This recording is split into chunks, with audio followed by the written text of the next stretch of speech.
The life of a single mom started out of my own story and out of feeling like as a single mom, I was walking alone. My need for a support group is what really launched the Life of a Single Mom Ministries. Our motto is, no single mom walks alone. We believe that if a single mom has a place that she can walk in and she is surrounded by other single moms who understand her journey, it's going to change her life. Hey everybody, I'm Jennifer Maggio with The Life of a Single Mom. You are watching our video series and we are all about seeing no single mom walk alone. And so whether you're a single mom watching or whether you are someone who has a heart to serve single moms, this video series is for you.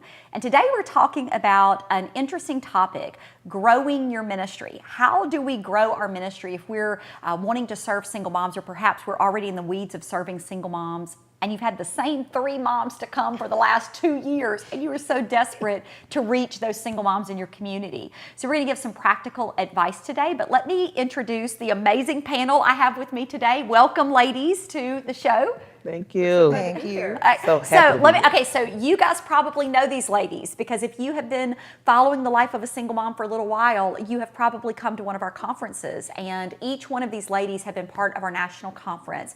So Jade Berry, mama of 5, former single mom, author of The Truth About Happiness. So you need to check her out. Amazing, amazing woman and a dear friend of our ministry.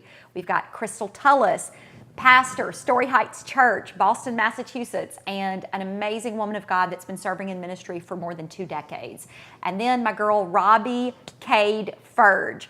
Robbie, a few years ago, spoke at our national conference, brought the house down. Amazing. She is a singer. She is a prayer warrior. She is a coach. She is a mentor. I mean, you name it, she got it. And so we have got an amazing, amazing panel.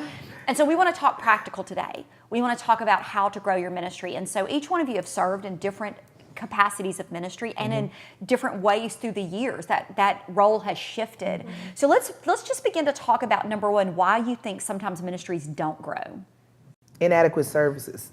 You know, if I want to draw single moms or anybody, especially with kids, there's no child care.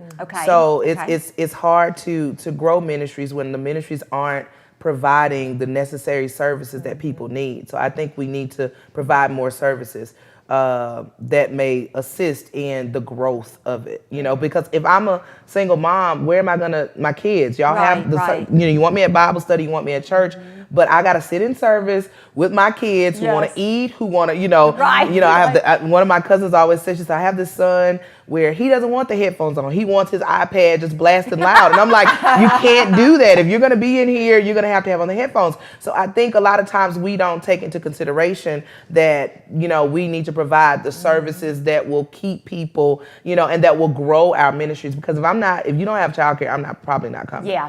I have a 2-year-old. I'm probably not showing up. Yeah. What other things? I think unhealthy culture. Health is not contagious. Yeah. But disease is, right? Yeah. And so I think that what will really, screw up any ministry and keep things from growing is a diseased culture. Like how does the team work together? Do we right? Do we talk bad about each other? Or if a mom walks into your single mom's ministry, is it a clique? Is it like real cliquey? Like these girls that dress a certain way or look a certain way, and then the other people don't feel like they fit in, or just weird. Sometimes churches can just do weird things. I don't want to be here. This is weird. We say weird things and we do weird things, and so I think you got to watch all of those things because nobody wants to be around weird. Yeah, it's so true. I really feel like an unclear vision can really hinder growth also. I mean, you don't have to have like this master plan of everything that you're going to do for however many years all the time, but you do have to have a vision for what your ministry's focus is. Because when you don't, like the Bible says, where there is no vision, the people perish, So I really feel like that that can really. We always say vision and mission. You got to say it and spray it. You just it's got to infuse every part of everything that you do. Yeah. There's so many things. Not having childcare, not having a meal. We talk about that a lot. When we're talking about services with Single Moms Ministry, we're talking about practicality. Do you have it on a Friday night, or do you try to have it on a Sunday morning or a Wednesday night Bible study when single moms aren't coming? So looking at those critical components of your ministry is going to be really important in looking at how to long-term grow it. So let's talk about some things. So we know why it won't grow. So what are some things we can do to make it grow?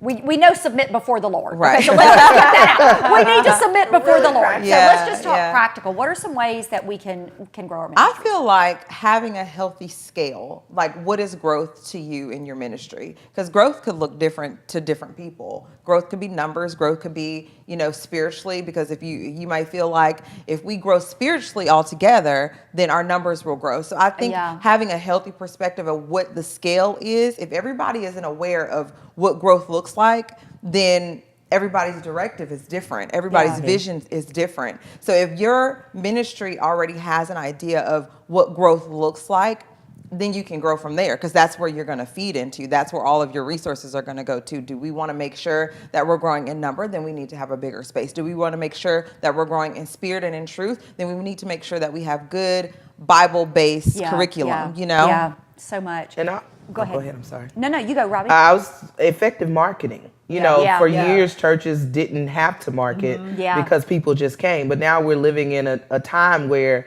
you really have to market. So I think we just have that mentality that they're just going to come.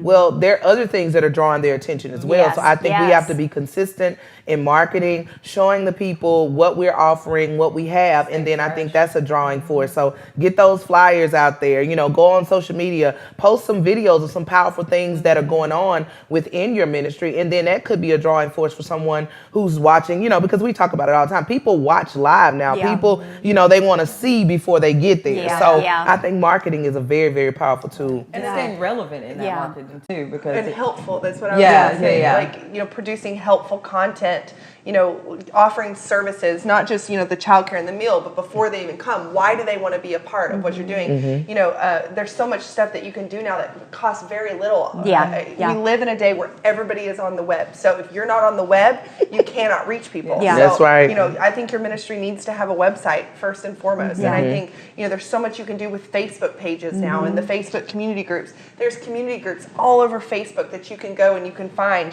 moms with kids 2 and under. And you can request to be part of those. And you've got to go to where your market is. Like, you've got to take your product to the market, right? And I always think they're coming to you. Exactly. That's not very likely. You can solve their problems before, so that you're creating a need for them, to want to come and get the help that you're offering. That's good. Yeah. And I always say have fun. The way you grow your ministry is by having fun. People don't go somewhere over and over where everybody's stuffy sitting on a couch. You got to go through the 42 points of tonight's lesson. Nobody looks up. I mean, maybe people do go. I don't. Okay. And so it's just have fun. Learn to laugh. I mean, learn to just enjoy fellowship with one another. I always say relationship comes before ministry. And it is so true.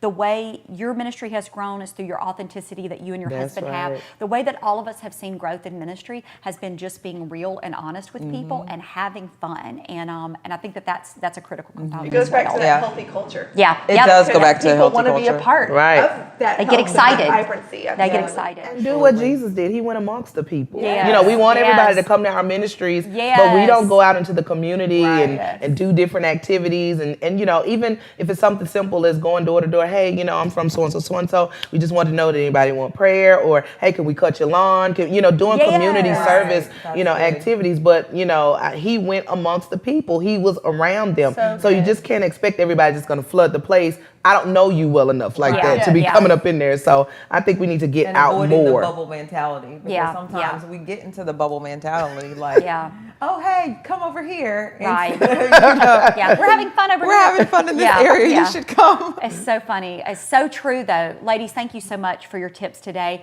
Hey, if you're wanting more information on how to grow your ministry, you'll want to check out thelifeofasinglemom.com. We have a document there free for you to download, 50 ways to grow your ministry. And we love you so much much. Thank you for serving. Thank you for being on the front lines. Thank you for staying the course. Even when you think nobody sees and it doesn't matter, God sees you, and it is planting seeds that are changing lives. So be encouraged today. This has been Jennifer Maggio with the Life of a Single Mom's video series.